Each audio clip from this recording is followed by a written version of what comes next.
Hello नमस्कार दोस्तों, स्वागत है आपका शिक्षा जंक्शन चैनल में। चलिए तो शुरू करते हैं आज यूनिट 10 खनिज एवं ऊर्जा संसाधन यूपीजी के एमसीक्यू।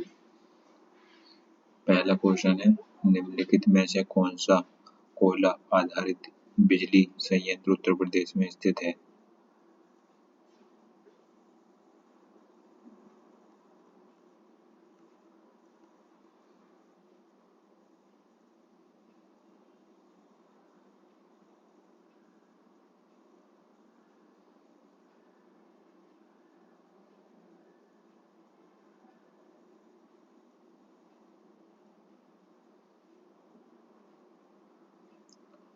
दादरी एवं सिंगरौली।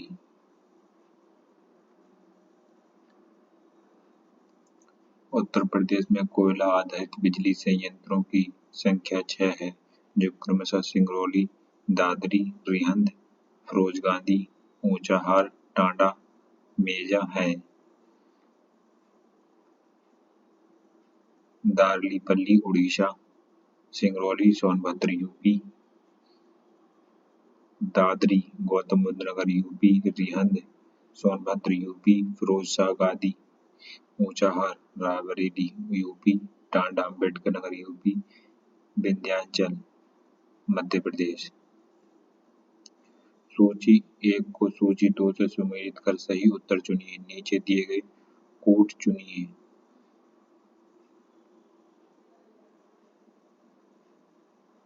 सोनभद्र, चूनापत्थर, इलाहाबाद, सीसा बालू, ललितपुर, तांबा, Mirzapur, non plastic fire clay.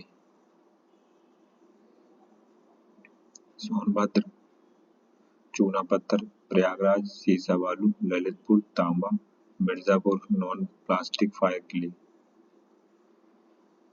Uttar Pradesh में कोयले के भंडार पाए जाते हैं सिंगरौली क्षेत्र में।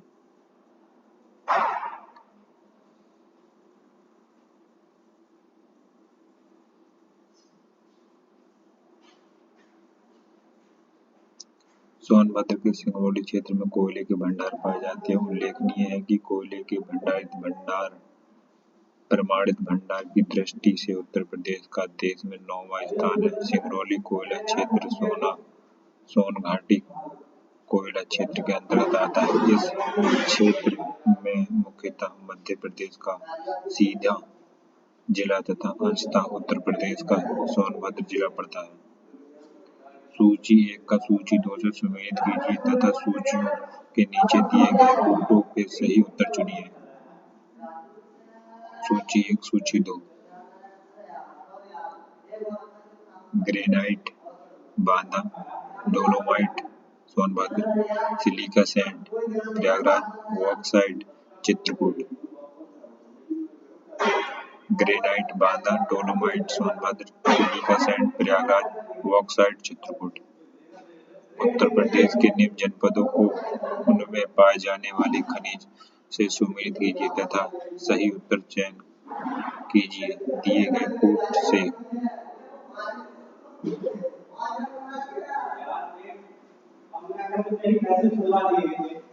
सोनभद्र, चूनापत्थर, ललितपुर, तांबा, प्रयागराज, सिलिकाबाद। उत्तर प्रदेश के प्रमुख खनिज बांदा, ललितपुर, सोनभद्र, प्रयागराज के पठारीय क्षेत्र में पाए जाते हैं। सोनभद्र में चूना पत्थर या उससे संबंधित खनिज पाए जाते हैं। ललितपुर में तांबा का उत्पादन होता है, जबकि सिलिका सैंड उत्पादन में उत्तर प्रदेश का प्रथम स्थान है। इसका प्रमुख उत्पादन प्रयागराज जनपद में किया जाता है।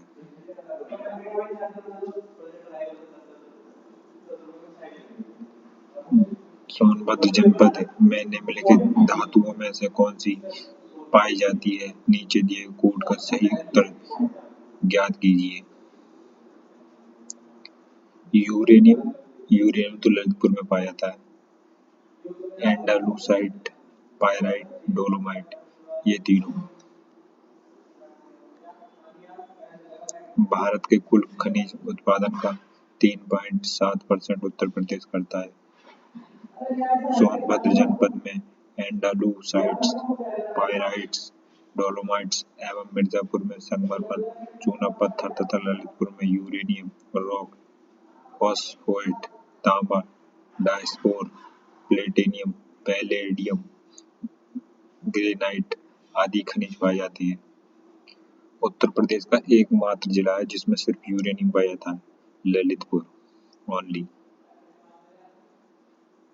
उत्तर प्रदेश के किस जिले में यूरेनियम पाया जाता है? एकमात्र जिला ललितपुर।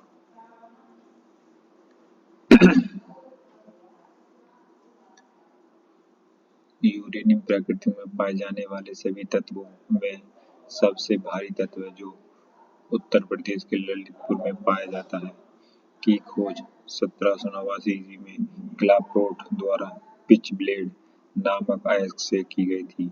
1896 ईस्वी में हेनरी बेकरेल ने इस तत्व में रेडियो एक्टिवता की खोज की थी। उत्तर प्रदेश में पाए जाने वाले प्रमुख खनिज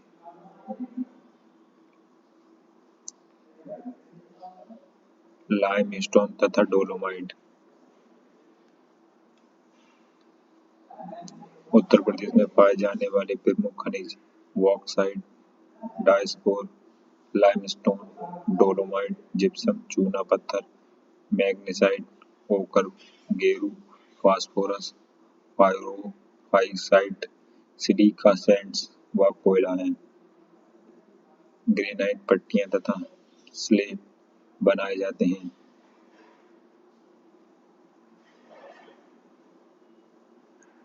ललितपुर में। उत्तर प्रदेश में परमाणु ऊर्जा केंद्र स्थापित है। नरोरा, बुलंदशहर।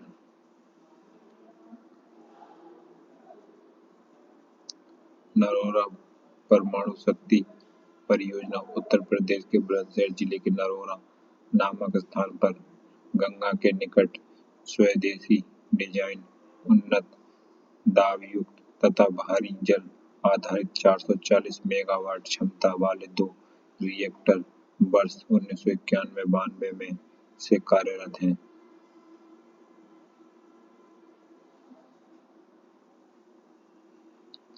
रामपुर जो भारत में प्रथम गांव अपना सौर ऊर्जा प्लांट लगाने वाला बना, वह कहाँ स्थित है? उत्तर प्रदेश में। रामपुर जो भारत में प्रथम गांव है जिसका अपना सौर ऊर्जा प्लांट है, वह उत्तर प्रदेश के बुंदेलखंड क्षेत्र में स्थित है। यहाँ पर नॉर्वे की सहायता से 31.5 लाख रुपए से 8.7 किलोवाट का पावर प्लांट लगाया गया है, जिसमें 69 ग्रामीणों के घरों की बिजली सप्लाई की जाती है। सूची 1 को सूची 2 से सुमेलित कीजिए तथा नीचे दिए गए सही कोटों से सही उत्तर चुनिए। सूची 1 नाभिकीय शक्ति केंद्र, सूची 2 राज्य।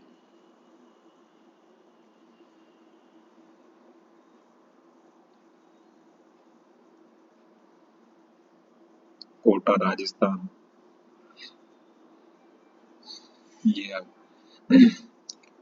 कोटा राजस्थान, तारापुर महाराष्ट्र, काकरापारा गुजरात, नरोरा उत्तर प्रदेश।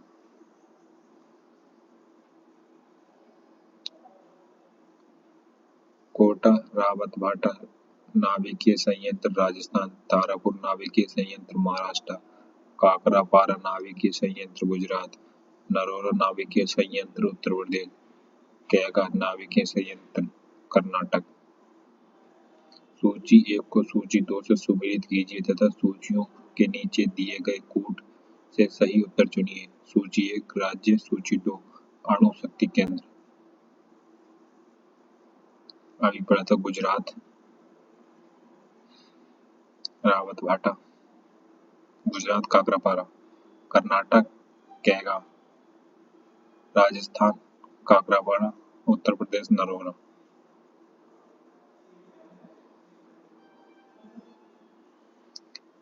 उत्तर प्रदेश में पहला तैरता सौर ऊर्जा संयंत्र निम्नलिखित में से किस बांध पर बना है? सोनभद्र जिले में स्थित गोविंद वल्लभ पंत सागर या रिहंद नदी पर देश का सबसे बड़ा और उत्तर प्रदेश का पहला तैरता हुआ सौर संयंत्र बना है। यह सोलर प्लांट 150 मेगावाट क्षमता का है। रिहंद बांध पर राष्ट्रीय चैम्बर ऑफ उद्योग एवं वाणिज्य उत्तर प्रदेश स्थित है आगरा में। राष्ट्रीय चैम्बर ऑफ उद्योग एवं वाणिज्य उत्तर प्रदेश के आगरा में स्थित है। इसकी स्थापना 1949 में हुई थी। उत्तर प्रदेश के किस शहर को सिरेमिक सिटी कहा जाता है? खुर्जा को।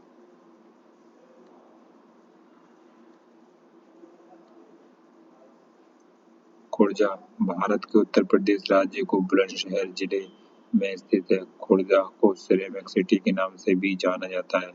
प्रयागराज यानी इलाहाबाद, यह प्राचीन नगर गंगा और यमुना के संगम के लिए प्रसिद्ध है। लखनऊ इसे नवाबों का शहर कहा जाता है। मुंबई इसे सपनों का शहर के नाम से जाना जाता है। आगरा यमुना नदी के तट पर स्थित आगरा शहर ऐतिहासिक स्मारकों के लिए प्रसिद्ध है, जिसे सिटी ऑफ ताज के नाम से भी जाना जाता है। निम्नलिखित में से कौन सा नाभिकीय संयंत्र उत्तर प्रदेश में स्थित है? नरोरा। नरोरा उत्तर प्रदेश में, कैगा कर्नाटक में, कलपक्कम तमिलनाडु, काकरापारा गुजरात। उत्तर प्रदेश में किस जिले में सर्वप्रथम सोलर ऊर्जा संयंत्र आरंभ किया गया? अलीगढ़ में। प्रश्न काल के अनुसार उत्तर प्रदेश के अलीगढ़ जिले के हरदुआगंज नामक स्थान पर 660 मेगावाट का सोलर ऊर्जा संयंत्र आरंभ किया गया था। इस संयंत्र के निर्माण का कार्य जापानी कंपनी तोशिबा ने किया था। उत्तर प्रदेश में वैकल्पिक ऊर्जा के विकास के लिए वैकल्पिक ऊर्जा विकास संस्था की स्थापना कब की गई?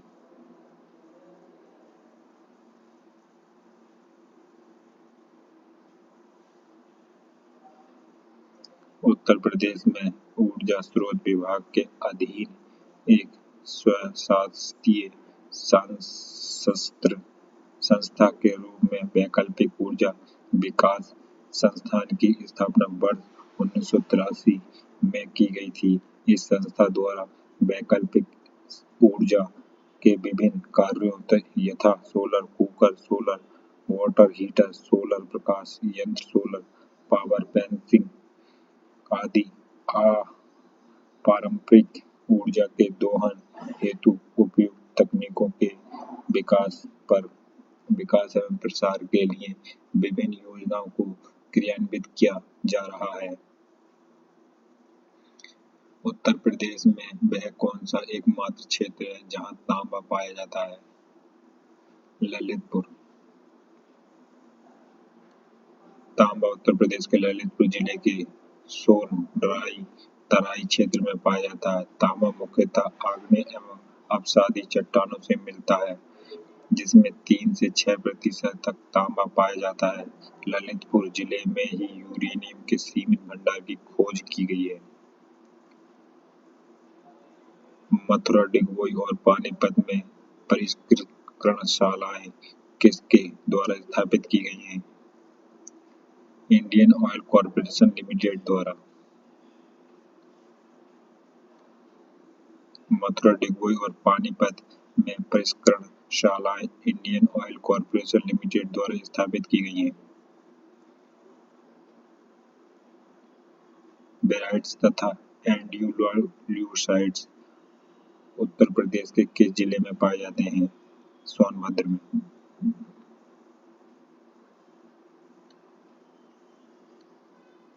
उत्तर प्रदेश खनिज संपदा में धनी राज्य है। यह मेदिनी क्षेत्र की पर्वत श्रृंखला, बुंदेलखंडी क्षेत्रों, हिमालय क्षेत्रों श्रेणी के निचले क्षेत्रों तथा नदी घाटियों में विभिन्न प्रकार के खनिज पाए जाते हैं।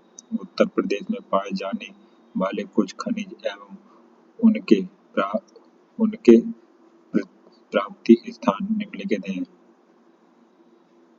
Sonbhadra dolomite, barite, andesites, pyrites. Mirzapur में हीरा, एंड्यूलोसाइट, कैल्साइट, सैंडस्टोन, संगमरमर। बांदा में चाइना क्ले, गेरू, डोलोमाइट, पोटाश, हीरा। प्रयागराज में पोटाश, कांच, बालू।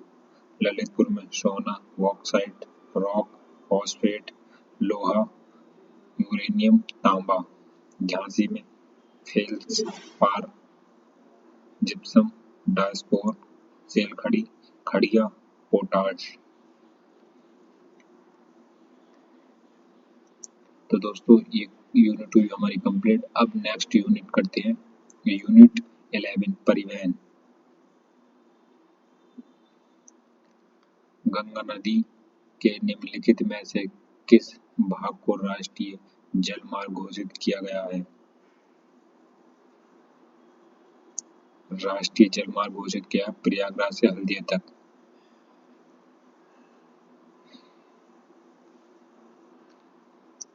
गंगा नदी के में प्रयागराज उत्तर प्रदेश से हल्दिया पश्चिम बंगाल तक को राष्ट्रीय राजमार्ग घोषित किया गया है। यह भारत का प्रथम राष्ट्रीय जलमार्ग है।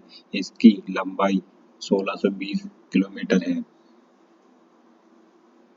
अक्टूबर 2021 में कुशीनगर में अंतर्राष्ट्रीय हवाई अड्डे के उद्घाटन के संदर्भ में निम्नलिखित में से कौन सा कथन सही है?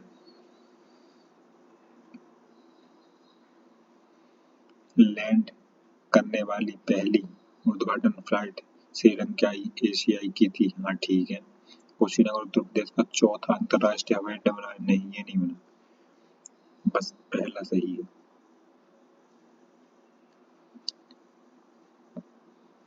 प्रधानमंत्री श्री नरेंद्र मोदी ने 20 अक्टूबर 2021 को कुशीनगर में अंतर्राष्ट्रीय हवाई अड्डे का उद्घाटन किया। इस हवाई अड्डे पर लैंड करने वाली पहली उद्घाटन फ्लाइट श्रीलंकाई एयरलाइंस की थी। उत्तर प्रदेश में 5 अंतर्राष्ट्रीय हवाई अड्डे हैं, जिसमें से लखनऊ, वाराणसी, कुशीनगर में सेवा प्रारंभ हो चुका है, किंतु अयोध्या तथा जेवर, नोएडा में निर्माणाधीन है। कुशीनगर उत्तर प्रदेश का तीसरा अंतर्राष्ट्रीय हवाई अड्डा है, ना कि चौथा। उत्तर प्रदेश सरकार की महत्वाकांक्षी 8 लेन परिवेश नियंत्रण गंगा एक्सप्रेसवे परियोजना का विस्तार उत्तर प्रदेश के किन 2 परस्पर अधिकतम दूरी वाले जनपदों के मध्य प्रस्ताव है? नोएडा एवं गाजीपुर। उत्तर प्रदेश सरकार ने सड़क परिवहन को अधिक गति प्रदान करते हुए वर्ष 2009-10 के बजट में 1024 किलोमीटर लंबी गंगा एक्सप्रेसवे परियोजना का शुभारंभ किया। यह मार्ग नोएडा से गाजीपुर, वर्तमान में बलिया तक जाएगा। जनरथ नाम दिया गया है। उत्तर प्रदेश सरकार द्वारा आरंभ किए गए निम्न लागत एसी बस सेवा को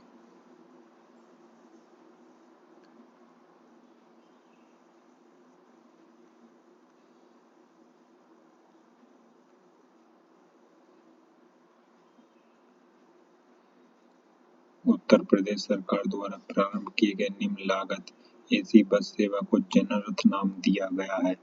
जनरथ एसी बस का किराया साधारण बसों की अपेक्षा थोड़ा ज्यादा होता है। यमुना एक्सप्रेसवे है ग्रेटर नोएडा से आगरा तक। यमुना एक्सप्रेसवे 165 किलोमीटर की लंबी द्रुतगामी सड़क मार्ग है, जो ग्रेटर नोएडा से आगरा तक है। ये 6 लेन की सड़क मार्ग है। ताज अंतर्राष्ट्रीय हवाई अड्डे का निर्माण किया जा रहा है गौतम बुद्ध नगर जनपद में।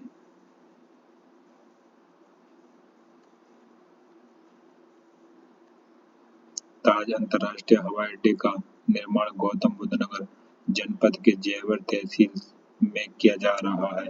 इसकी निर्माण लागत लगभग 3500 करोड़ है। यूपी से शुरू होने वाला सबसे लंबा राष्ट्रीय राजमार्ग है NH7। उत्तर प्रदेश से शुरू होने वाला सबसे लंबा राष्ट्रीय राजमार्ग NH7 नेशनल हाईवे है। राष्ट्रीय राजमार्ग 7 की कुल लंबाई 2369 किलोमीटर है। यह भारत का सबसे बड़ा राजमार्ग है जो उत्तर प्रदेश के वाराणसी शहर को भारत के दक्षिण राज्य तमिलनाडु के कन्याकुमारी शहर को जोड़ता है। वर्तमान में भारत का सबसे बड़ा राजमार्ग NH27 EU है जो पोरबंदर गुजरात से सिलचर असम तक जाता है। सूची 1 को सूची 2 से सुमेलित कीजिए तथा नीचे दिए गए कोट से सही उत्तर चुनिए।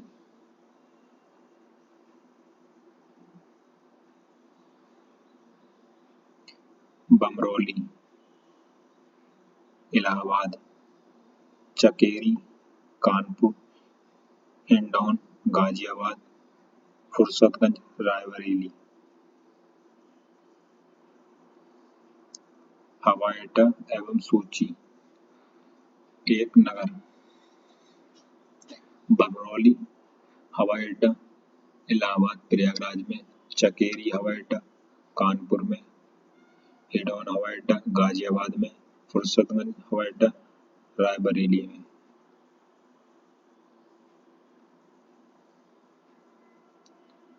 उत्तर मध्य रेलवे का मुख्यालय अवस्थित है। उत्तर मध्य रेलवे का मुख्यालय इलाहाबाद।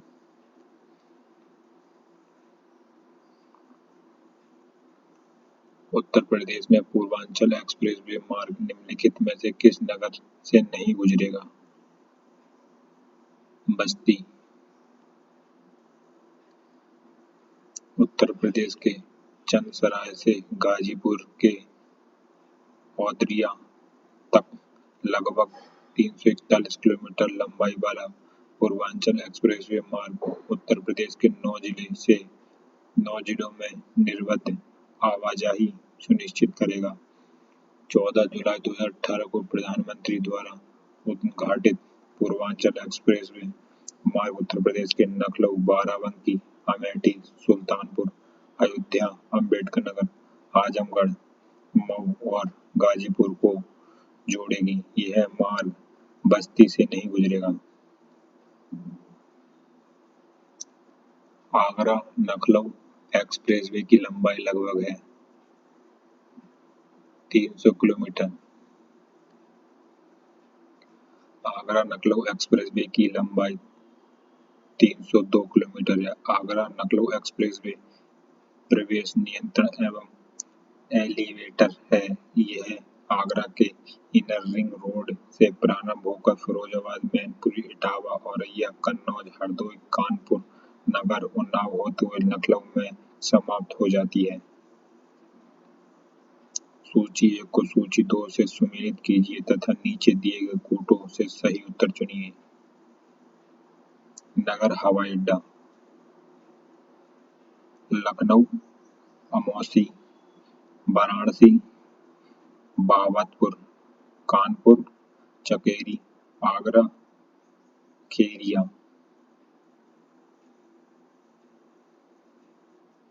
नगर हवाई अड्डा लखनऊ, अमौसी, वाराणसी, बाबतपुर, कानपुर, चकेरी, आगरा, खेरिया। जीटी रोड नहीं गुजरती है अलीगढ़ से।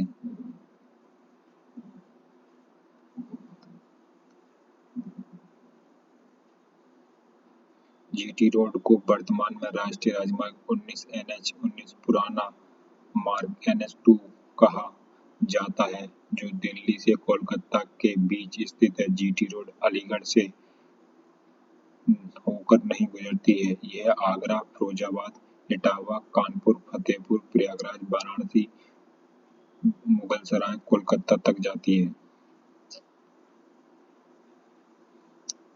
राष्ट्रीय राजमार्ग विकास परियोजना के उत्तर दक्षिण तक पूर्व पश्चिम गलियारे मिलते हैं।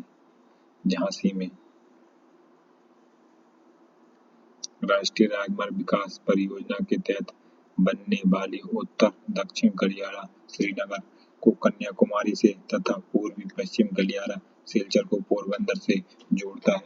इसका मिलन स्थान झांसी में है। ताज एक्सप्रेस वे किन शहरों को जोड़ता है? आगरा और ग्रेटर नोएडा को। ताज एक्सप्रेस वे 165.5 किलोमीटर लंबा 6 लेन वाला मार्ग है जो उत्तर प्रदेश के आगरा और ग्रेटर नोएडा को जोड़ता है। इसका पुराना नाम यमुना एक्सप्रेसवे है। हाल ही में इसे बढ़ाकर 8 लेन करने का प्रस्ताव जारी हुआ है। उत्तर प्रदेश में लखनऊ मेट्रो के प्रथम चरणों में कहां से कहां तक मेट्रो का चलना प्रस्तावित है? ट्रांसपोर्ट नगर से चारबाग।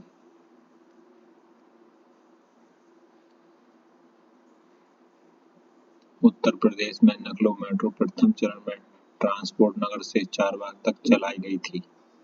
उत्तर प्रदेश सरकार ने लखनऊ के अलावा कानपुर और गाजियाबाद शहरों में मेट्रो रेल चलाने की योजना बनाई है।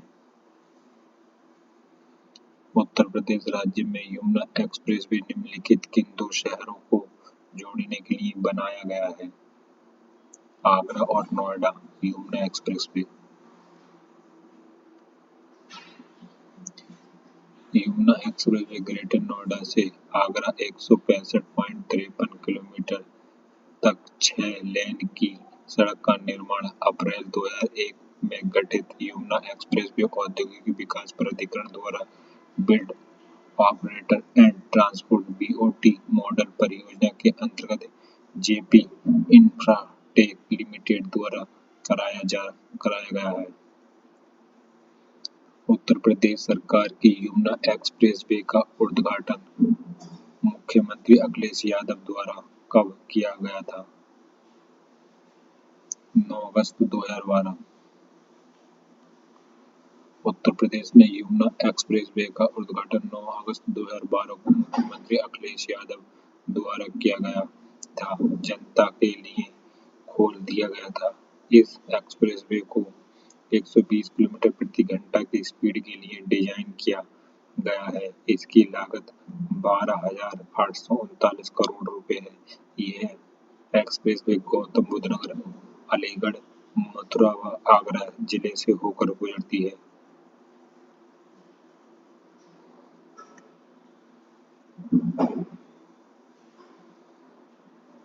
तो फ्रेंड्स, अब हमारी यूनिट शुरू होती है 12 उत्तर प्रदेश का इतिहास।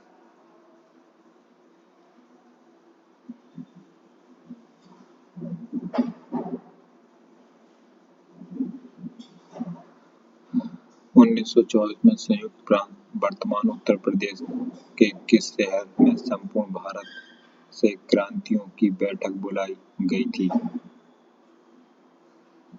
कानपुर में।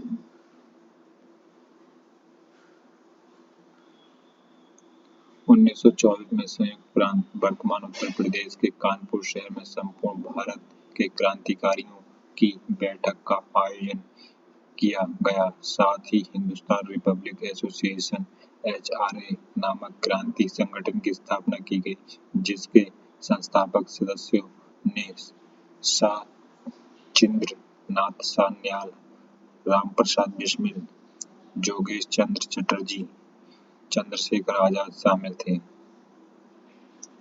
उत्तर प्रदेश के किस नगर में सर्वप्रथम भारतीय राष्ट्रीय कांग्रेस का वार्षिक अधिवेशन हुआ था? इलाहाबाद में।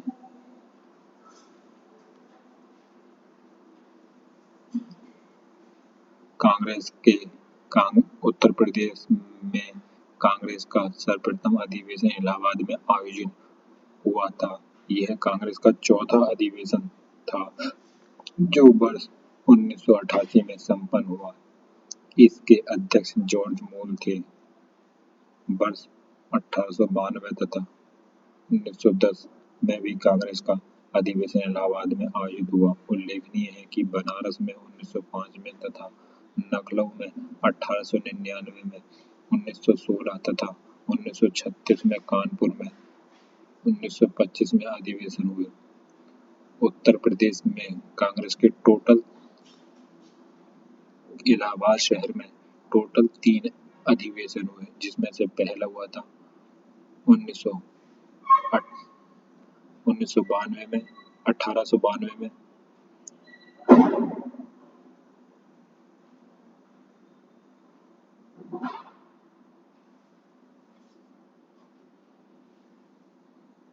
यूपी में टोटल कांग्रेस के 9 अधिवेशन हुए थे, जिसमें से कि 3 मात्र सिर्फ इलाहाबाद यानी प्रयागराज में हुए थे।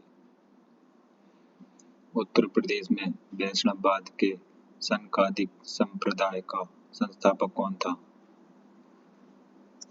वैष्णववाद का संस्थापक निम्बर्क। उत्तर प्रदेश में वैष्णववाद के संकादिक संप्रदाय का संस्थापक निम्बर्क थे। इस संप्रदाय के अन्य नाम हंस संप्रदाय तथा देवर्षि संप्रदाय है। निम्बार्क संप्रदाय भारत के प्रमुख सदस्यों में गिना जाता है। इस संप्रदाय का प्राचीन मंदिर मथुरा में ध्रुव टीले पर स्थित बताया जाता है। इस संप्रदाय का सिद्धांत द्वैतवाद कहलाता है। इसी को भेदगत भी कहा जाता है। किस फ्रांसीसी यात्री ने काशी को भारत का एथेंस कहा था? वर्नियर ने काशी को भारत का एथेंस कहा था। वर्नियर एक फ्रांसीसी चिकित्सक और यात्री था, जिसने मुगल राजकुमार दारा शिकोह के लिए एक चिकित्सक के रूप में काम किया था। चंदावर के युद्ध 1194 ईस्वी में राजा जयचंद मोहम्मद गौरी से पराजित हुआ। चंदावर की वर्तमान में भौगोलिक स्थिति है।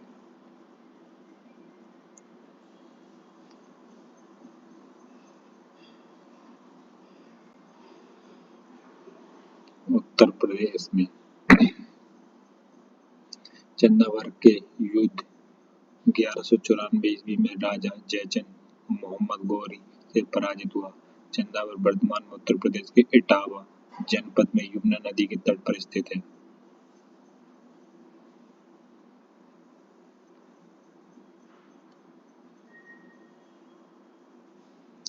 निम्नलिखित में से कौन सा सिंधु घाटी सभ्यता का स्थल उत्तर प्रदेश में स्थित है?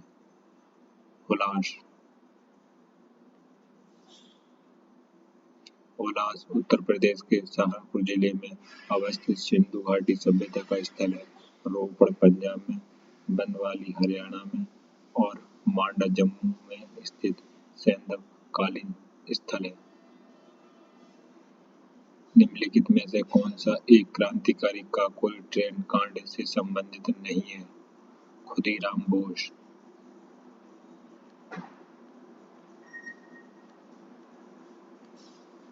काकोरी ट्रेन कांड से खुदीराम बोस का संबंध नहीं है।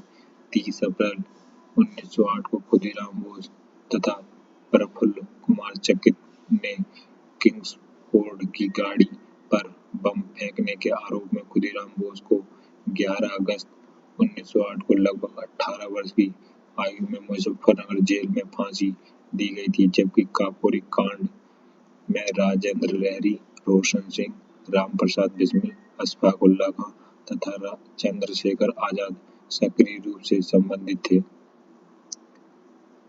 वर्तमान उत्तर प्रदेश में भारत के प्राचीनतम 16 महाजनपदों में से कुल कितने महाजनपद स्थित हैं? 8।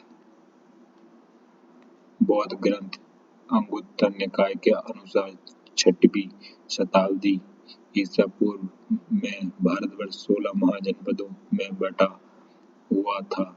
इन महाजनपदों में उत्तर प्रदेश से 8 महाजनपद शामिल थे। इनका विवरण निम्नलिखित है। महाजनपद राजधानी आधुनिक क्षेत्र यानी प्रेजेंट में यूपी में कहाँ स्थित है? काशी। राजधानी थी बनारसी, आज के टाइम में भी बनारसी के आसपास ही स्थित है। वत्स यानी कौशाम्बी, आज के टाइम में वत्स कहाँ पर स्थित है? इलाहाबाद के आसपास।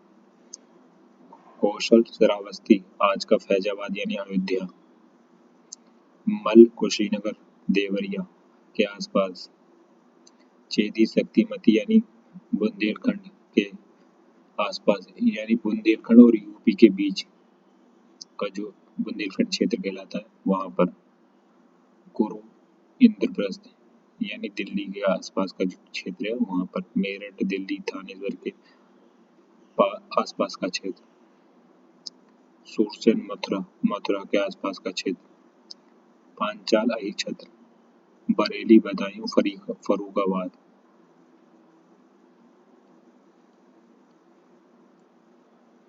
सूची 1 को सूची 2 से सुमेलित कीजिए तथा नीचे दिए कोड से सही उत्तर चुनिए।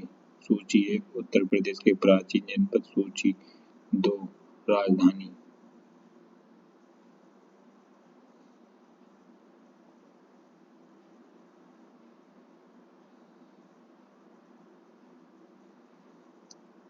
कुरु, कुरु इंद्रप्रस्थ, पांचाल, अहिच्छत्र, कौशाल, साकेत, वत्स, कौशाम्बी।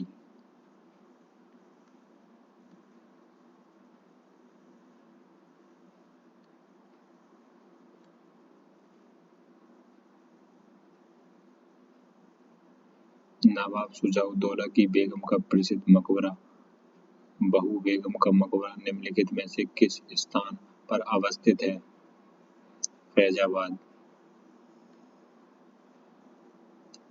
नवाब शुजाउद्दौला की बेगम का प्रसिद्ध मकबरा बहू बेगम का मकबरा फैजाबाद यानी प्रेजेंट के अयोध्या में स्थित है। जौनपुर के सरकी वंश का अंतिम शासक कौन था? हुसैन शाह। जौनपुर के सरकी वंश का अंतिम शासक हुसैन शाह था। इस वंश की स्थापना मलिक सरवर द्वारा सन 1394 ईस्वी में किया गया था। उल्लेखनीय है कि जौनपुर शहर की स्थापना 14वीं शताब्दी में फिरोज शाह तुगलक ने अपने चचेरे भाई मोहम्मद बिन तुगलक की याद में की थी, जिसका वास्तविक नाम जौना खां था। निम्न में से कौन एक 1924 के कानपुर षड्यंत्र मामले में शामिल नहीं था?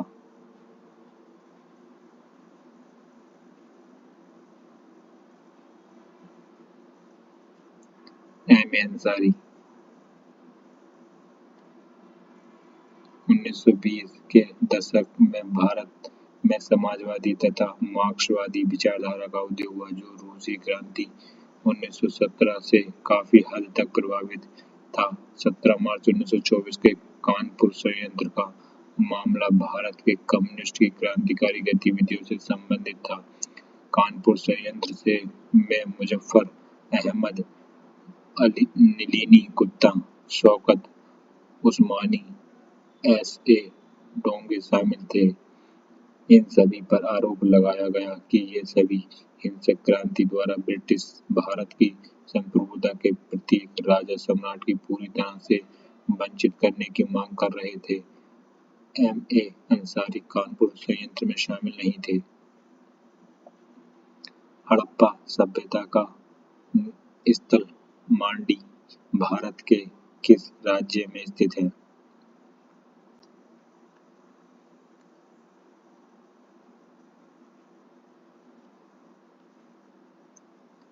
मुजफ्फरनगर उत्तर प्रदेश के लगभग 15 किलोमीटर दक्षिण में स्थित मांडी गांव हड़प्पा सभ्यता का नवीन स्थल है। यहाँ खेती की जुताई के द्वारा भारी मात्रा में सोने के छल्ले, मिट्टी के बर्तनों के टुकड़े तथा ईंटें प्राप्त हुई हैं। 3 अलग-अलग आकार प्रकार के सोने के छल्ले मिलने से ऐसा अनुमान किया जाता है कि इनका प्रयोग मुद्रा के रूप में किया जाता था। इस प्रकार स्थल पर कोई टकसाल ग्रह रहा होगा।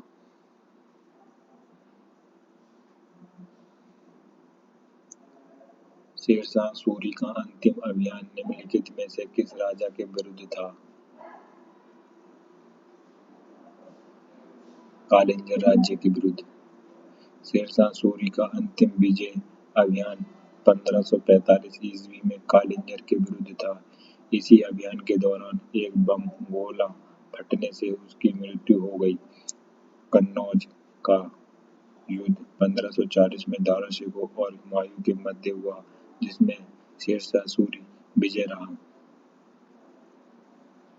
निम्नलिखित में से कौन हड़प्पीय पुरास्थन उत्तर प्रदेश में स्थित नहीं है? देसलपुर। उत्तर प्रदेश में स्थित हड़प्पीय पुरास्थल आलमगीरपुर मेरठ में स्थित है। सैंधव सभ्यता का सबसे पूर्वी स्थल है। बड़गांव एवं हुलास सहारनपुर मांडी मुजफ्फरनगर, जबकि देसलपुर गुजरात के कच्छ के रण में स्थित सैंधव स्थल है। कन्नौज पर महमूद गजनवी के आक्रमण के समय वहां का शासक कौन था? राज्यपाल।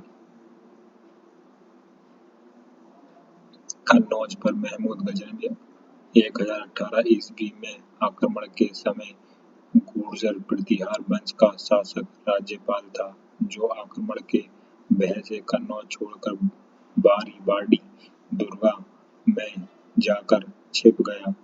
उसकी इसी कायरता की वजह से चंदेल शासक विद्याधर ने राज्यपाल को पराजित कर समाप्त कर दिया। यशपाल अंतिम गुर्जर प्रतिहार शासक था।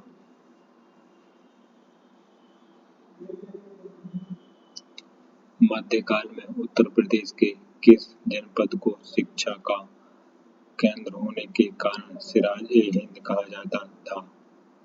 जौनपुर। मध्यकाल में जौनपुर शिक्षा का एक प्रसिद्ध केंद्र होने के कारण उसे सिराज-ए-हिंद कहा जाता था।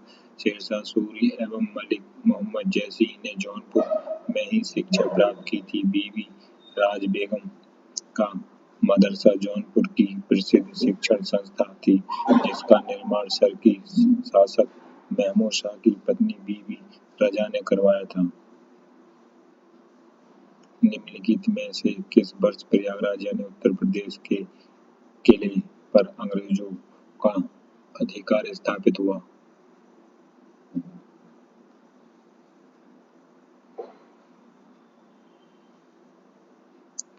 वर्ष 1797 ईस्वी में प्रयागराज के किले पर अंग्रेजों का अधिकार स्थापित हुआ। सिराजुद्दौला के पश्चात असफउद्दौला और फिर 1797 ईस्वी में उसका भाई शहादत अली अवध का नवाब बना। उल्लेखनीय है कि शहादत अली ने 1801 ईस्वी में प्रयागराज सहित कई अन्य क्षेत्रों को अंग्रेजों को सौंप दिया, जिसके बदले में उसे सुरक्षा की गारंटी प्राप्त हुई।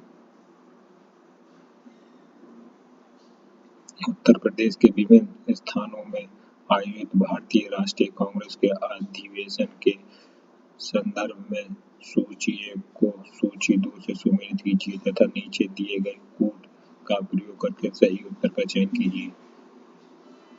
सूची 1 स्थान, सूची 2 वर्ष।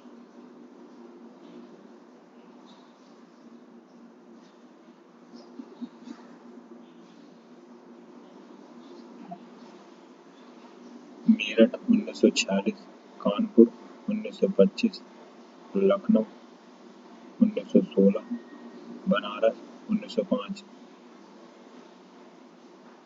उत्तर प्रदेश में आयोजित राष्ट्रीय कांग्रेस के अधिवेशनों का सही सुमेलित इस प्रकार है।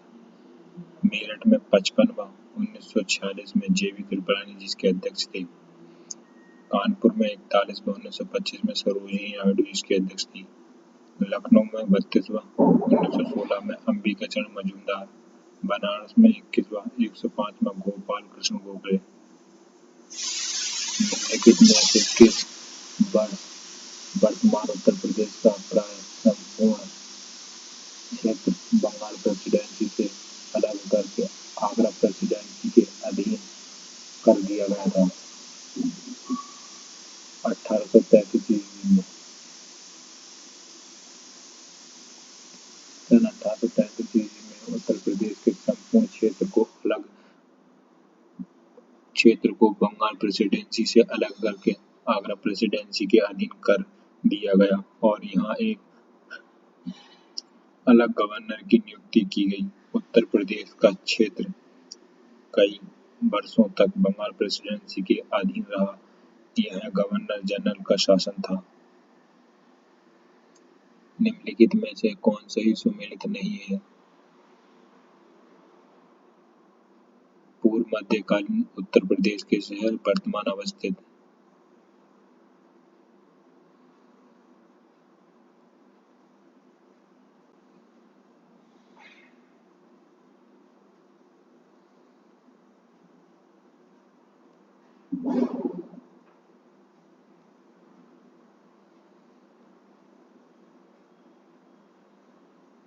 कोल कोयल अलीगढ़, महोत्सव नगर महोबा, महोदय श्री कन्नौज, जयजाग भुक्ति बुंदेलखंड।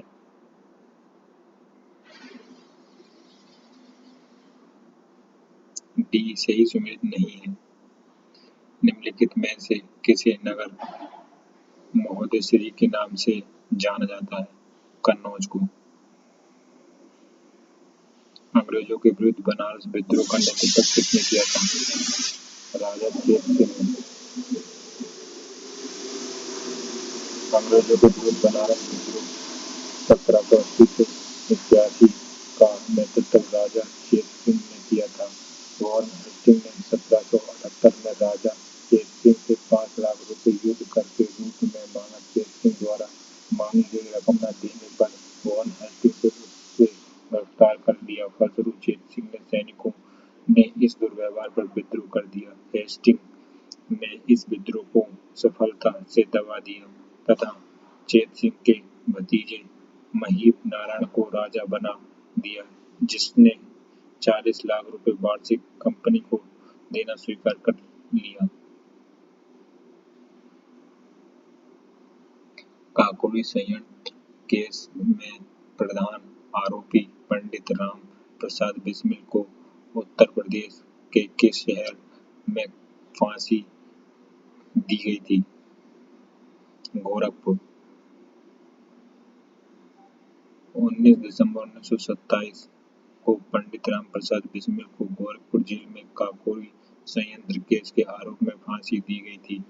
9 अगस्त 1925 को हुए काकोरी संयंत्र के आरोप में राम प्रसाद बिस्मिल, राजेंद्र लहरी, अशफाक उल्ला खां और रोशन सिंह को फांसी दी गई थी। राम प्रसाद बिस्मिल का जन्म 11 जून 1857 को शाहजहांपुर उत्तर प्रदेश में हुआ था। अभी हाल ही में उत्तर प्रदेश सरकार ने काकोरी कांड का नाम बदलकर काकोरी ट्रेन एक्शन कर दिया है।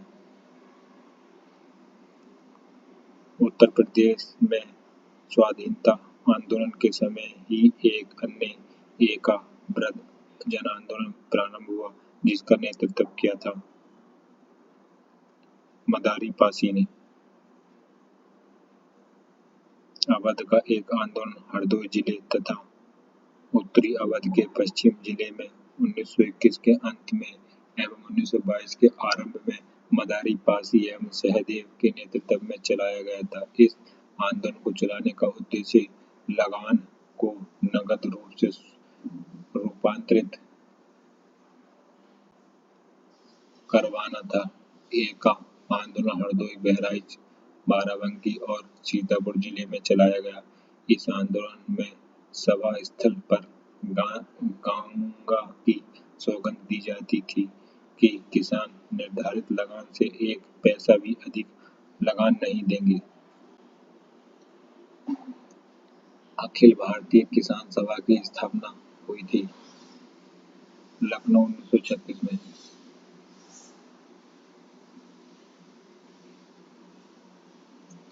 अप्रैल 1935 ईस्वी में संयुक्त प्रांत में किसान संघ की स्थापना हुई थी। इसी वर्ष एन.जी. रंगा और अन्य किसान नेताओं ने सभी प्रांतीय किसान सभाओं को मिलाकर एक अखिल भारतीय किसान संगठन बनाने की योजना बनाई।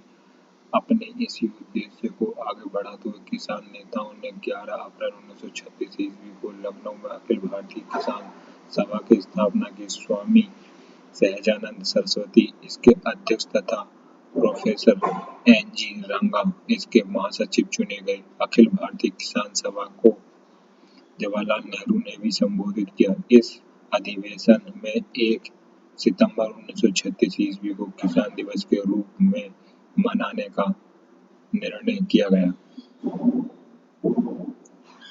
लखनऊ में स्थापित अखिल भारतीय किसान कांग्रेस के महासचिव के रूप में निम्नलिखित में से किसे चुना गया?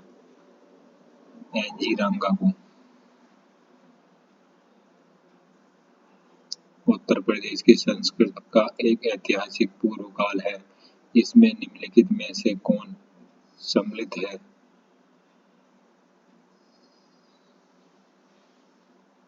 बुद्ध, राम, नवाब, महाराजा नहीं।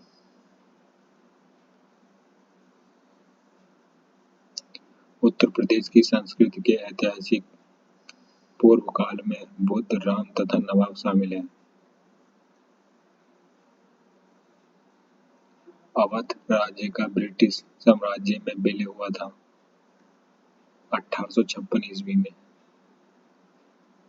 अवध का अंतिम नवाब वाजिद अली शाह 1847 से 1856 तक था। इसी के शासनकाल में अवध का कुशासन का आरोप लगाकर 1856 ईस्वी में ब्रिटिश साम्राज्य में शामिल किया गया।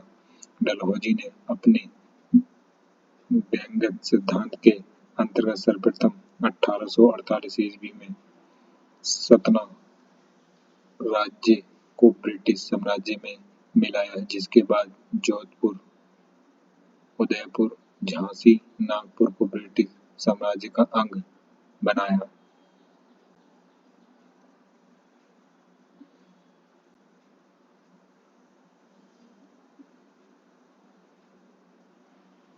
मंगल पांडे सिपाही था।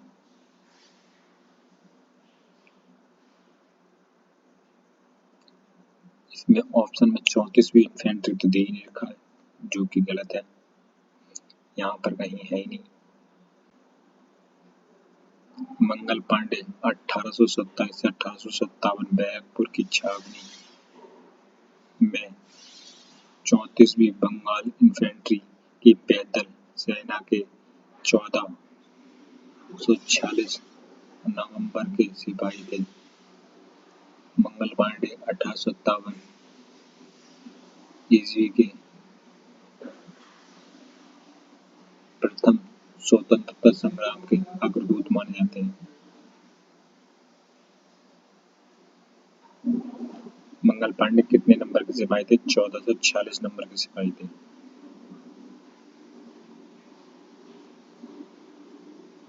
महालवाड़ी प्रणाली कहाँ लागू की गई थी? उत्तर प्रदेश में। महालवाड़ी व्यवस्था उत्तर प्रदेश के मध्य प्रांत और पंजाब प्रांत आते थे, जो ब्रिटिश भारत के कुल भूभाग का 30% था। मालवाड़ी व्यवस्था हाल का तात्पर्य है जागीर या गांव होता है। इस व्यवस्था में प्रत्येक महाल गांव के साथ स्थापित की गई कृषि के साथ नहीं, ग्राम या महल पर आधारित भू व्यवस्था के साथ रैयतवाड़ी बंदोबस्त की कुछ नीतियों को मिलाकर लागू की गई। होल्ट मैकेंजी इसके जन्मदाता थे। महापरिनिर्वाण मंदिर अवस्थित है कुशीनगर में। 5वीं सदी का महापरिनिर्वाण मंदिर कुशीनगर में अवस्थित है। कुशीनगर के अन्य मंदिरों में रामाभर स्तूप, बिड़ला बुद्ध मंदिर, राम जानकी मंदिर प्रमुख है। महर्षि वाल्मीकि आश्रम स्थापित है बेटूर में।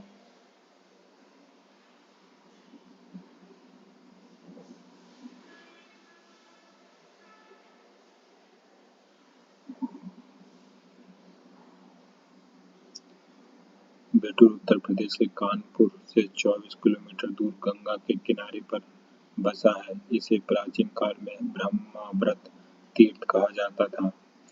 रामायण के रचयिता महर्षि वाल्मीकि का आश्रम यहीं पर स्थित है। झांसी की रानी लक्ष्मीबाई कुछ काल तक यहीं रही। कार्तिक माह में यहाँ पर एक मेला लगता है।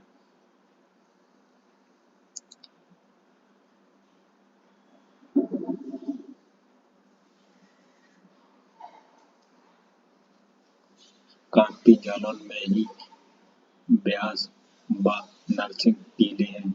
ऐसी मान्यता है कि ब्यास टीले के स्थान पर श्री ऋषि वाल्मीकि का आश्रम तथा नरसिंह टीले के स्थान पर राजा हिरण्यकश्यप का महल था, जहाँ प्रहलाद की रक्षा करने हेतु भगवान नरसिंह प्रकट हुए थे। श्रावस्ती जैनियों के कुछ आश्रम हैं। भगवान बुद्ध भी इस स्थान पर कुछ समय तक रहे थे।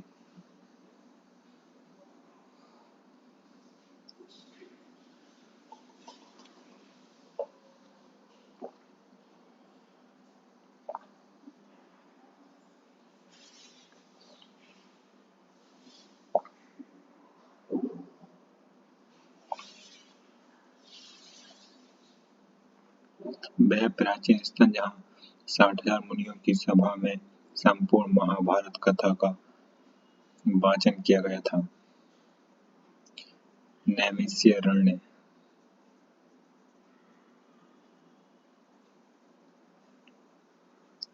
नैमिषारण्य में 60,000 मुनियों की सभा में संपूर्ण महाभारत कथा का वाचन किया गया था। नैमिषारण्य सीतापुर जनपद में स्थित है। पृथ्वी पर सत्य की स्थापना के लिए देवताओं ने यहीं पर वृत्रासुर के वध हेतु अस्त्र बनाने के लिए महर्षि दधीचि से प्रार्थना की थी। नैमिषारण्य आध्यात्मिक विकास का केंद्र रहा है। यह 88,000 ऋषियों की तपस्स्थली रही है। यहाँ 30,000 तीर्थ स्थल हैं।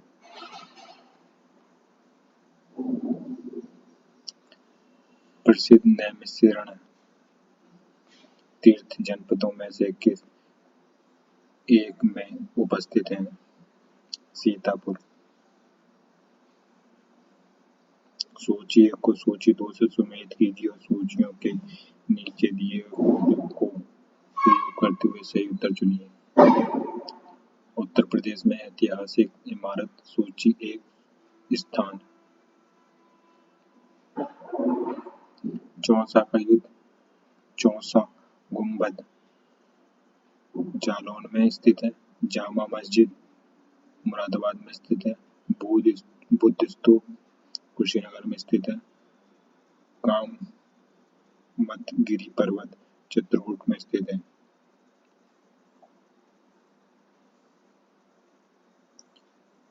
84 गुंबद जालौन, जामा मस्जिद मुरादाबाद, बौद्ध स्तूप कुशीनगर, कामतगिरी पर्वत चित्रकूट। सूची 1 को सूची 2 से सुमेलित कीजिए तथा नीचे दिए गए कोड से सही विकल्प चुनिए।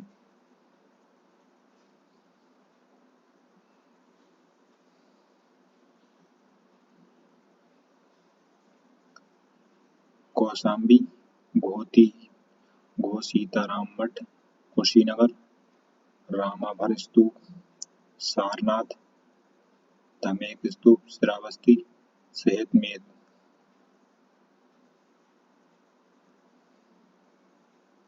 कौशाम्बी घोसीताराम मठ कुशीनगर, रामाभर स्तूप सारनाथ, धमेक स्तूप श्रावस्ती, सहित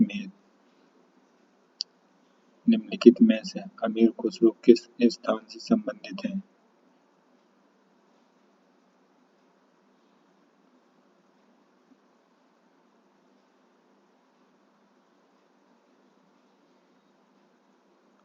पटियाली।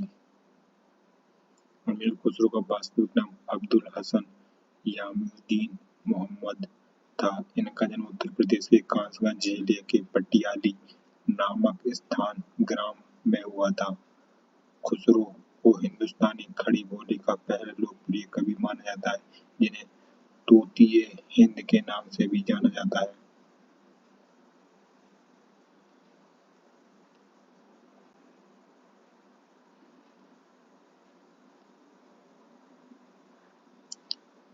कालपी नगर किस नदी के तट पर स्थित है? यमुना। कालपी उत्तर प्रदेश के जालौन जिले में यमुना नदी के तट पर स्थित है। यह यमुना बेहद चाप के आकार में प्रदेश के सहारनपुर, मुजफ्फरनगर, मेरठ, गाजियाबाद, बुलंदशहर, अलीगढ़, मथुरा, आगरा, इटावा, जालौन, हमीरपुर, बांदा, फतेहपुर और प्रयागराज आदि 19 जिलों में बहती हुई प्रयाग से गंगा से मिल जाती है।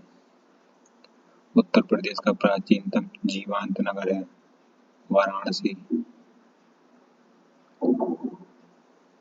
उत्तर प्रदेश का प्राचीनतम जीवंत नगर वाराणसी है। वाराणसी संसार में प्राचीनतम बसे शहरों में से एक है। इसे वाराणस और काशी भी कहते हैं। हिंदू धर्म में सर्वाधिक पवित्र नगरों में से एक वाराणसी को माना जाता है और इसे अभिमुक्त क्षेत्र कहा जाता है।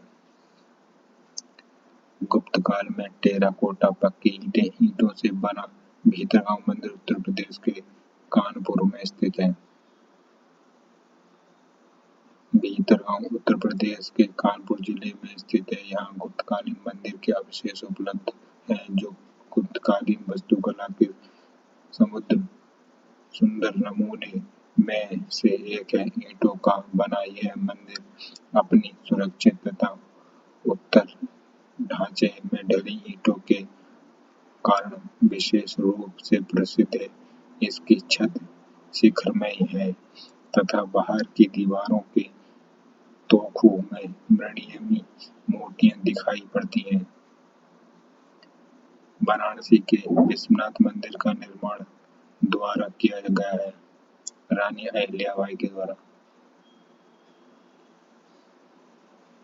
काशी यानी वाराणसी को भगवान शिव की नगरी कहा जाता है। भगवान शिव के 12 ज्योतिर्लिंगों में काशी विश्वनाथ मंदिर भी शामिल है। काशी विश्वनाथ मंदिर वाराणसी में गंगा नदी के तट पर स्थित है। इस मंदिर का 3500 वर्षों का लिखित इतिहास है। बार के हमलों और पुनर्निर्मित किए जाने के बाद मंदिर में वर्तमान स्वरूप का निर्माण 1780 में इंदौर की महारानी अहिल्या बाई होलकर ने करवाया था।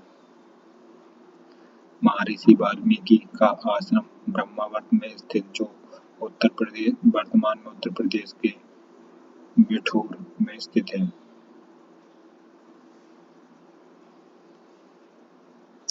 महर्षि वाल्मीकि का आश्रम ब्रह्मावर्त में स्थित था जो वर्तमान में उत्तर प्रदेश के बिठूर में स्थित है। वाल्मीकि आश्रम वह स्थल है जहाँ ऋषि वाल्मीकि ने बैठकर महाकाव्य रामायण की रचना की थी। यही वह स्थल है जहाँ माता सीता ने अपने निर्वासन के दिनों में शरण ली थी और अपने जुड़वा पुत्र लव व कुश को जन्म दिया था।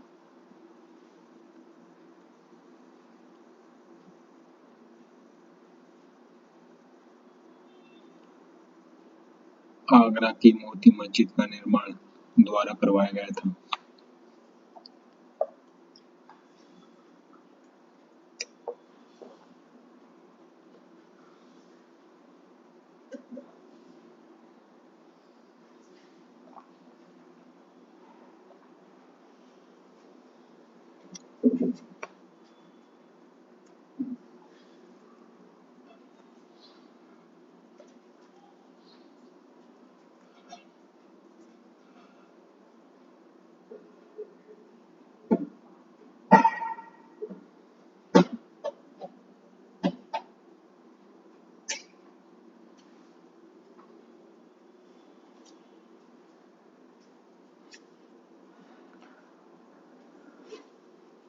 आगरा की मोती मस्जिद का निर्माण शाहजहां द्वारा करवाया गया था।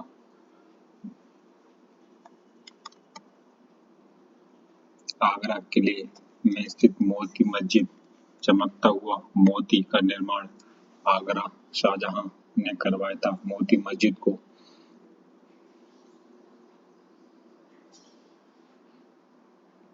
पेयर मॉस्क की उपाधि दी गई है। शाहजहां ने इस मस्जिद का निर्माण अपने शाही दरबार के लिए करवाया था। इस शीर्ष पर स्थित 3 गुंबदों का निर्माण सफेद संगमरमर से किया गया है, जो देखने में अति आकर्षक लगते हैं। यह गुंबददार खोखे से बनी एक श्रृंखला है, जिसका निर्माण मुख्य तौर पर एक हिंदू वास्तुकार से प्रेरित होकर किया गया था।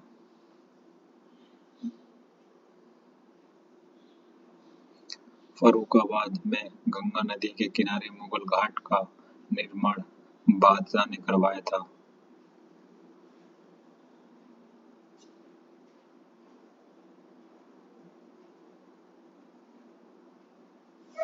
फर्रुखाबाद में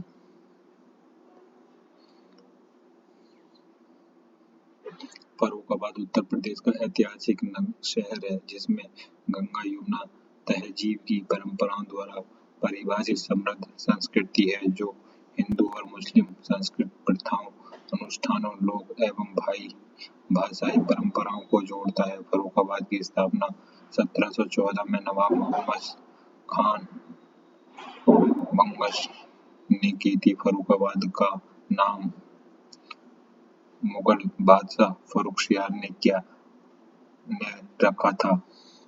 काशी की तरह यहाँ पर गली-गली में विशाल शिवालय स्थित है।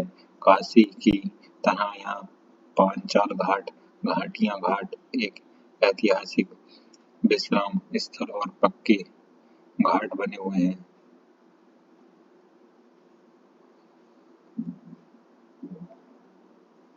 नरसिंह की सबसे ऊंची शैलोत्कर्णी प्रतिमा कहाँ पर पाई गई है? दुधई। उत्तर प्रदेश के ललितपुर जिले में आने वाले दुधई गांव में नरसिंह भगवान की सबसे ऊंची शैलोत्कर्णी प्रतिमा प्राप्त हुई। यह प्रतिमा 35 फीट ऊंची है।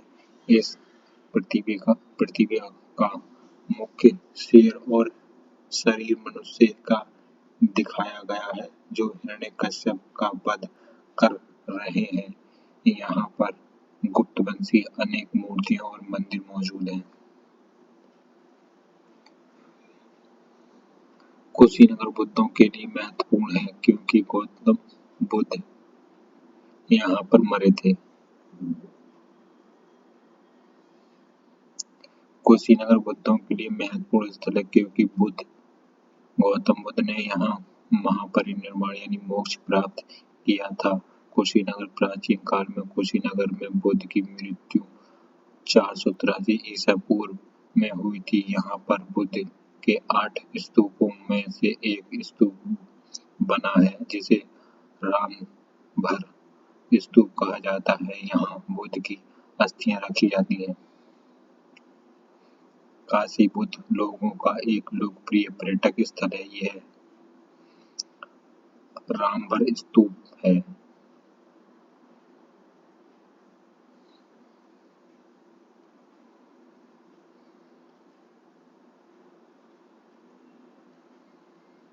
बड़ा इमाम बाड़ा स्मारक कहाँ स्थित है? लखनऊ में। बड़ा इमाम बाड़ा लखनऊ में की एक ऐतिहासिक धरोहर है। इसे भूल भुलैया भी कहते हैं। इसका निर्माण असफउद्दौला ने वर्ष 1784 में करवाया था। यह विशाल गुंबदनुमा हॉल 50 मीटर लंबा और 15 मीटर ऊंचा। इस इमामबाड़े में एक अरसी मस्जिद भी है, जहां गैर मुस्लिम लोगों को प्रवेश की अनुमति नहीं है। मस्जिद परिसर के आंगन में 2 ऊंची मीनारें हैं।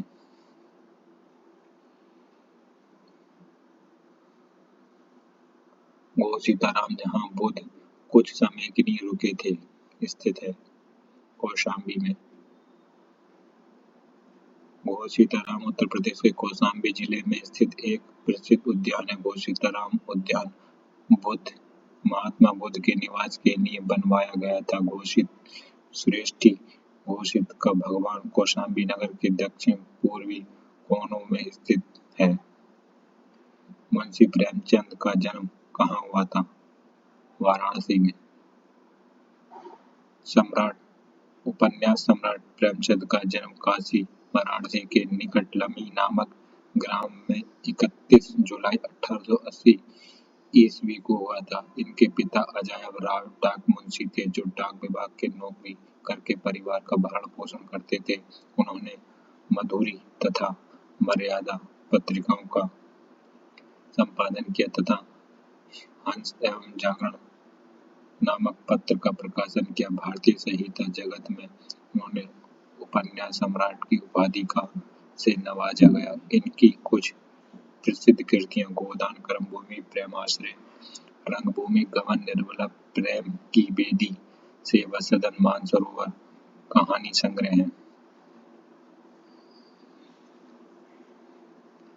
भव्य जैन स्तूप के अवशेष को कंकाली टीला के पास खोदकर निकाला गया है, जो कि मथुरा में स्थित है। कंकाली टीला मथुरा में स्थित एक टीला है। इस टीले पर कंकाली देवी का मंदिर है, इसलिए इसका नाम कंकाली टीला है। 1890 से 91 में डॉक्टर फुरहरा के नेतृत्व में यहाँ खुदाई हुई, जिसमें प्रसिद्ध भव्य जैन स्तूप प्राप्त हुआ था। प्रसिद्ध सूफी संत शेख सलीम चिश्ती की दरगाह उत्तर प्रदेश के किस जिले में स्थित है?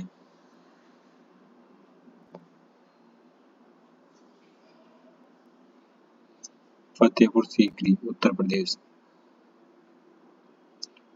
प्रसिद्ध सूफी संत शेख सलीम चिश्ती अजमेर के ख्वाजा मोइनुद्दीन चिश्ती के पौत्र थे। सूफी संत शेख सलीम चिश्ती के दरगाह उत्तर प्रदेश के फतेहपुर सीकरी, आगरा के समीप में स्थित है। यहाँ पर अकबर द्वारा पंचमहल, बुलंद दरवाजा आदि प्रसिद्ध इमारतें बनवाई गई थी।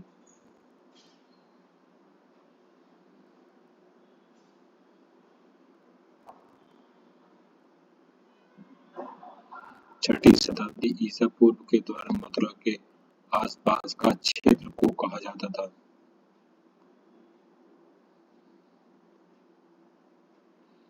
सूरसेन। छठी शताब्दी ईसा पूर्व के दौरान मथुरा के आसपास के क्षेत्र को सूरसेन कहते थे। इसकी राजधानी मथुरा थी। मत्स्य राजस्थान, विराटनगर राजधानी थी। पांचाल, बरेली, बदायूं आज के टाइम में, अहिच्छत्र, अंग बिहार यानी चंपा में प्रेजेंट में। उत्तर प्रदेश में पहली बार 1887 में प्रकाशित होने वाला दैनिक समाचार हिंदुस्तान के संस्थापक कौन थे? मदन मोहन मालवीय। उत्तर प्रदेश में 1887 में प्रकाशित होने वाले दैनिक समाचार हिंदुस्तान के संस्थापक मदन मोहन मालवीय थे। मालवीय जी का जन्म प्रयाग में सन 1861 में हुआ था। उन्होंने वर्ष 1916 में बनारस हिंदू विश्वविद्यालय की स्थापना की थी। छठी शताब्दी बीसी के दौरान उत्तर प्रदेश के किन क्षेत्रों में चेदी कहा जाता था? बुंदेलखंड को चेदी कहा जाता था। बुद्ध ग्रंथ अंगुत्तर निकाय के अनुसार छठवीं शताब्दी ईसा पूर्व में भारत 16 महाजनपदों में बटा हुआ था। इन महाजनपदों में उत्तर प्रदेश से 8 महाजनपद शामिल थे। इनका निम्नवत विवरण है। महाजनपद राजधानी प्रेजेंट टाइम में अवस्थित है।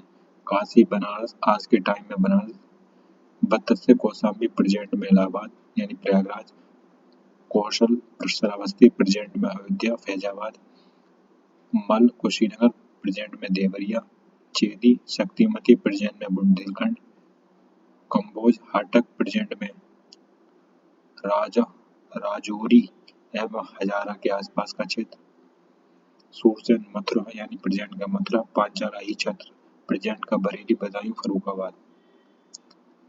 राजा हर्षवर्धन ने में भद्र विहार नामक ज्ञान के एक बृहद केंद्र की स्थापना की थी। कन्नौज में। राजा हर्षवर्धन ने कन्नौज में भद्र विहार नामक ज्ञान के एक बृहद केंद्र की स्थापना की थी। हर्ष के दरबारी कवि बाणभट्ट ने उन्होंने हर्षचरित्र तथा कादंबरी की रचना की थी। हर्षवर्धन ने 3 संस्कृत नाटक ग्रंथों प्रियदर्शिका, रत्नावली और नागानंद की रचना की थी।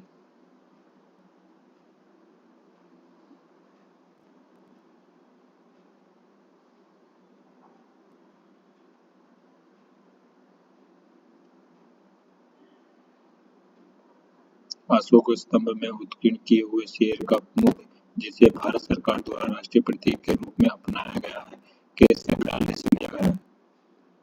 सारनाथ के संग्रहालय से। अशोक के सारनाथ में अशोक ने जो स्तंभ बनवाया था, उसके शीर्ष भाग से सिंह चतुर्मुख कहते हैं। इस मूर्ति में 4 भारतीय सिंह पीठ से पीठ सटाए हुए खड़े हैं। सारनाथ स्तंभ का यह शीर्ष भाग वर्तमान समय में सारनाथ के संग्रहालय से रखा हुआ है। यह सिंह चतुर्मुख शीर्ष स्तंभ ही भारत सरकार द्वारा राष्ट्रीय प्रतीक के रूप में अपनाया गया है।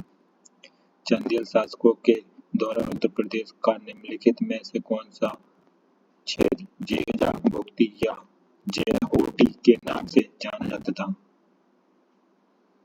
अवध, बुंदेलखंड।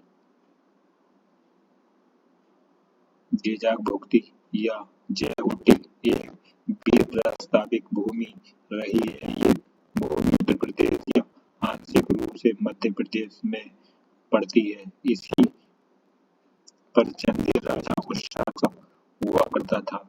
अब यह बुंदेलखंड क्षेत्र के नाम से जानी जाती है। प्रतिहार साम्राज्य के पतन के बाद बुंदेलखंड की भूमि पर चंदेल वंश के शासकों का स्वतंत्र राजनीतिक इतिहास प्रारंभ हुआ। आगरा और अवध के संयुक्त प्रांत, उन्हें अब उत्तर प्रदेश के नाम से जाना जाता है, ने वर्ष 1921 में अपनी राजधानी को से लखनऊ में स्थानांतरित की थी। इलाहाबाद से लखनऊ। आगरा एवं अवध के संयुक्त प्रांत, जिन्होंने अब उत्तर प्रदेश के नाम से जाना जाता है, की राजधानी को वर्ष 1921 ईस्वी में प्रयागराज से लखनऊ स्थानांतरित की थी। वर्तमान समय में लखनऊ उत्तर प्रदेश की प्रशासनिक एवं विधायिक राजधानी तथा इलाहाबाद न्यायिक राजधानी के नाम से जानी जाती है। उत्तर प्रदेश का उच्च न्यायालय इलाहाबाद में स्थित है, जिसकी एक खंडपीठ लखनऊ में स्थित है। गौतम बुद्ध की मां देवदाह राज्य की शासक परिवार से थी, जो अब उत्तर प्रदेश के जिले में स्थित है, बस्ती जिले में। महात्मा गौतम बुद्ध की मां का नाम महामाया था। वह देवदाह राज्य के कोलिया वंशीय शासकीय परिवार से संबंधित थी। देवदाह राज्य वर्तमान समय में उत्तर प्रदेश के बस्ती जिले में स्थित है। कोलिया गणराज्य पूर्वी उत्तर प्रदेश व नेपाल की सीमाओं पर स्थित बुद्धकालीन गणराज्य था। वाल्मीकि का आश्रम ब्रह्मवद में था, जो कि उत्तर प्रदेश के बिठूर कानपुर में स्थित है।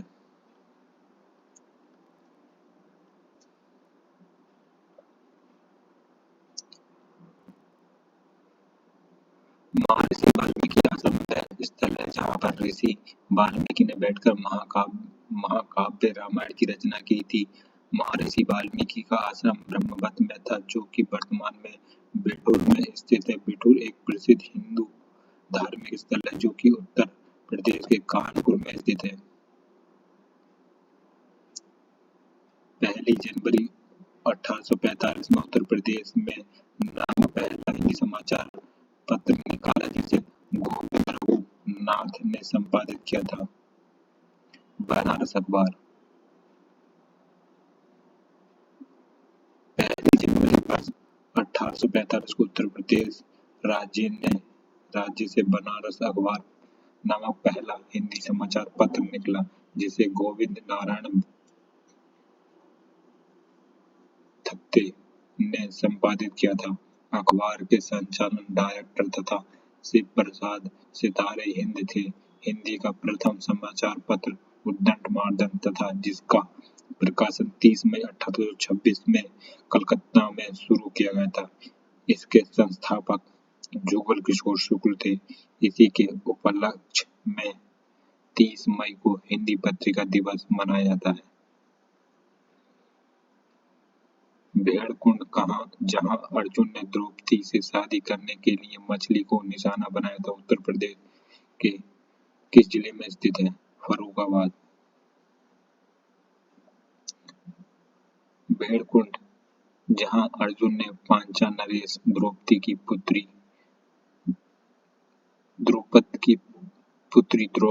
से शादी करने के लिए मछली की आंख को निशाना बनाया था, उत्तर प्रदेश राज्य के फर्रुखाबाद जिले में स्थित है। उत्तर प्रदेश के वर्तमान मुख्यमंत्री योगी आदित्यनाथ किस संप्रदाय से संबंधित हैं?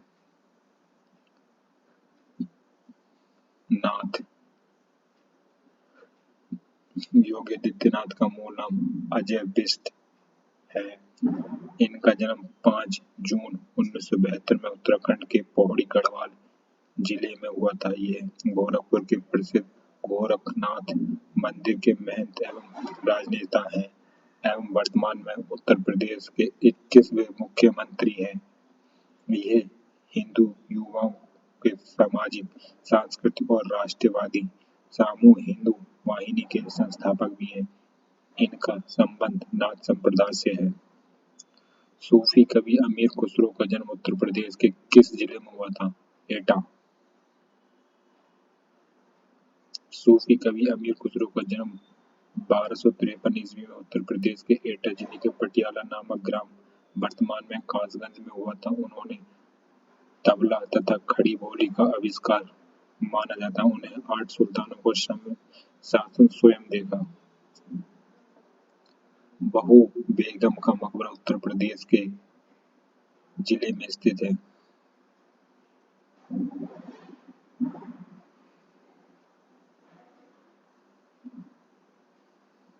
बहू बेगम का मकबरा उत्तर प्रदेश के फैजाबाद जिले में स्थित है। इसका निर्माण नवाब शुजाउद्दौला ने अपनी प्रिय बेगम मुमताजुर उर्फ बहू बेगम की याद में करवाया था। उत्तर प्रदेश के निम्नलिखित में से किस जिले को नवाबों का शहर भी कहा जाता है? लखनऊ। उत्तर प्रदेश की राजधानी लखनऊ को नवाबों का शहर के नाम से भी जाना जाता है। लखनऊ के वर्तमान स्वरूप की स्थापना नवाब असफउद्दौला ने 1775 ईस्वी में की थी, जो ब्रिटिश काल के अवध की राजधानी रही। लखनऊ अपनी खास नजाकत और तहजीब वाली बहुसंस्कृतीय दशहरी आम के बागों तथा चिकनकारी के लिए जाना जाता है। उत्तर प्रदेश में किस धर्म के अनुयायी सबसे कम हैं? पारसी। उत्तर प्रदेश में पारसी धर्म के अनुयायियों की संख्या सबसे कम है। उत्तर प्रदेश में धार्मिक समुदाय और उनकी जनसंख्या का प्रतिशत इस प्रकार है: हिंदू 79 लगभग 80%, मुस्लिम लगभग 20%, सिख लगभग 0.32%, ईसाई लगभग 0.18%, जैन 0.11%, बौद्ध 0.10%, अन्य 0.01%। 2011 की जनगणना के अनुसार ये डेटा है। 14वीं शताब्दी की प्रसिद्ध मस्जिद जिसे अटाला मस्जिद या अटाला मॉस्क कहा जाता है, उत्तर प्रदेश के किस शहर में स्थित है? जौनपुर। अटाला मस्जिद उत्तर प्रदेश के जौनपुर जिले में स्थित है। जो अटाला मस्जिद को सरकी राजवंश के इब्राहिम शाह सरकी ने 1408 ईस्वी में बनवाया था। अटाला मस्जिद सरकी स्थापत्य शैली का उत्तम नमूना है। अवध राज्य, जिसे औध भी कहा जाता है, पर 1722 में 1856 तक मुस्लिम शासकों का शासन था। अवध पर शासन करते समय शासकों ने निम्नलिखित में से कौन सी उपाधि अपनाई थी? नवाब। अवध के शासक ने नवाब की उपाधि अपनाई थी। अवध की स्थापना स्वतंत्र राज्य के रूप में 1772 में सादत अली खां बरहामान उल मुल्क ने की थी। अवध का अंतिम नवाब वाजिद अली शाह 1856 में लॉर्ड डलहौजी ने अवध को ब्रिटिश शासन के अधीन कर लिया। उत्तर प्रदेश के किस शहर में ऐतिहासिक स्मारक जैसे बड़ा इमामबाड़ा और छोटा इमामबाड़ा स्थित है? लखनऊ।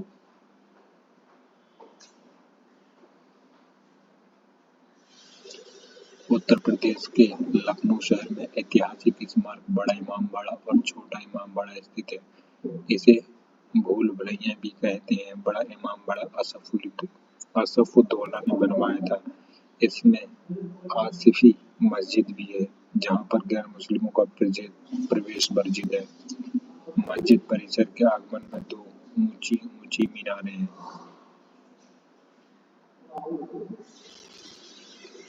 रामायण के परिचित वाल्मीकि का आश्रम निम्नलिखित में से कहाँ स्थित है? ब्रह्मावत। रामायण के परिचित आदि कवि वाल्मीकि का आश्रम चित्रकूट में स्थित है, जिसे प्राचीन काल में ब्रह्मावत कहा जाता है। निम्नलिखित में से किसे शेर बलिया के नाम से जाना जाता है? चित्तू पांडे।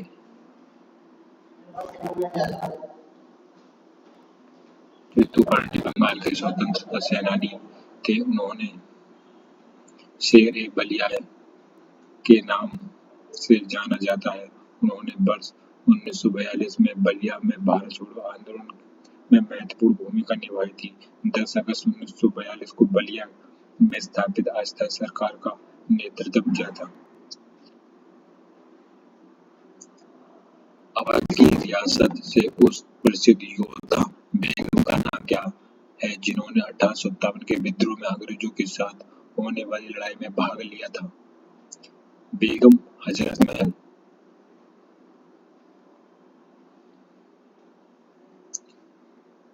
लखनऊ अवध में 1857 विद्रोह का आरंभ 4 जून 1857 को हुआ था। उस समय अवध की रियासत की प्रसिद्ध योद्धा बेगम हजरत महल थी। उन्होंने अपने अल्पवयस्क बेटे बेरजीद कादिर को नवाब घोषित कर शासन को खुद संभाला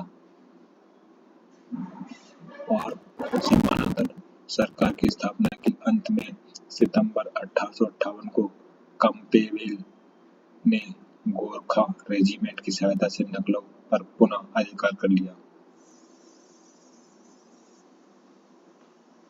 परमहंस योगानंद गिरी, जिन्होंने पश्चिम को योग के ज्ञान से परिचित किया, का जन्म हुआ था? गोरखपुर में। परमहंस श्री योगानंद गिरी मुकुलानंद घोष का जन्म 5 जनवरी 1893 को गोरखपुर उत्तर प्रदेश में हुआ था। श्री योगानंद 20वीं सदी के एक प्रसिद्ध आध्यात्मिक गुरु, योगी तथा संत थे। उन्होंने पश्चिम में योग दर्शन की शिक्षाओं के प्रसार के साथ साथ अपने अनुयायियों को क्रिय योग उपदेश दिया तथा पूरे विश्व में इसका प्रचार प्रसार किया। वर्ष 1857 के विद्रोह में कानपुर के नेता कौन थे? नाना साहेब।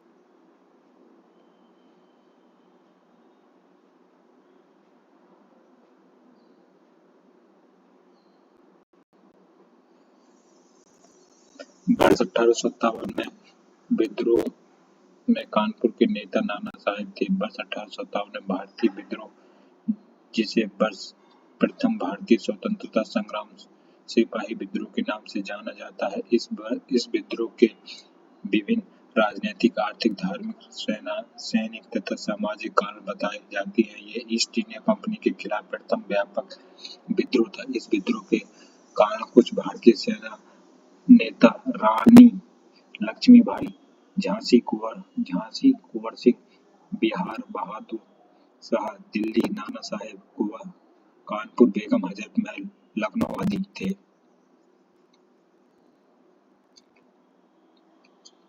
इखलास खान का रोजा मकबरा उत्तर प्रदेश के निम्नलिखित में से किस जिले में स्थित है? बदायूं।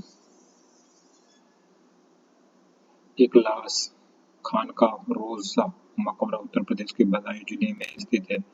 नवाब इखलास खां की बेगम ने अपने शौहर की याद में मकबरे का निर्माण कराया, जिसे इखलास खां के रोजे के नाम से जाना जाता है। इस मकबरे का निर्माण 1094 ईस्वी सन 1690 में कराया गया। इस मकबरे की लंबाई 152 फुट और चौड़ाई 150 फुट है। सारनाथ वह पवित्र स्थान है जहाँ भगवान बुद्ध ने अपना पहला उपदेश दिया था। यह निम्नलिखित किस शहर के बहु नजदीक स्थित है? वाराणसी। सारनाथ वह पवित्र स्थल है जहाँ भगवान बुद्ध ने अपना पहला उपदेश दिया। वर्तमान में सारनाथ वाराणसी शहर के निकट स्थित है। महात्मा बुद्ध ने ज्ञान प्राप्ति के पश्चात अपने मत का विचार प्रारंभ किया तथा आरुवेला से वे सबसे पहले ऋषिपत्तनम सारनाथ आए, जहां उन्होंने 5 ब्राह्मण सन्यासी को पहला उपदेश दिया। इस उपदेश में धर्मचक्र परिवर्तन कहा जाता है तथा महात्मा बुद्ध ने सर्वाधिक उपदेश श्रावस्ती में दिए। इसके अलावा कौशल, कौशाम्बी, वैशाली में भी अनेक उपदेश दिए। इनके उपदेश की भाषा पाली थी और इनके प्रमुख अनुयायी शासक बिम्बिसार, प्रसेनजीत व उदयन थे। उत्तर प्रदेश को पहले संयुक्त प्रांत के रूप में जाना जाता था। इसे किस वर्ष उत्तर प्रदेश का नाम दिया गया था? 1 अप्रैल 1937 को की ब्रिटिश शासन के दौरान उत्तर प्रदेश का संयुक्त प्रांत आगरा व अवध के रूप में स्थापित किया गया था। ब्रिटिश शासन काल में इसे संयुक्त प्रांत कहा जाता था, जिसे 24 जनवरी 1950 को बदलकर उत्तर प्रदेश किया गया। नवंबर 2000 को इससे एक नया राज्य उत्तर प्रदेश के 13 जिलों को काटकर नया उत्तर प्रदेश बनाया गया। उत्तर प्रदेश दिवस 24 जनवरी को मनाया जाता है।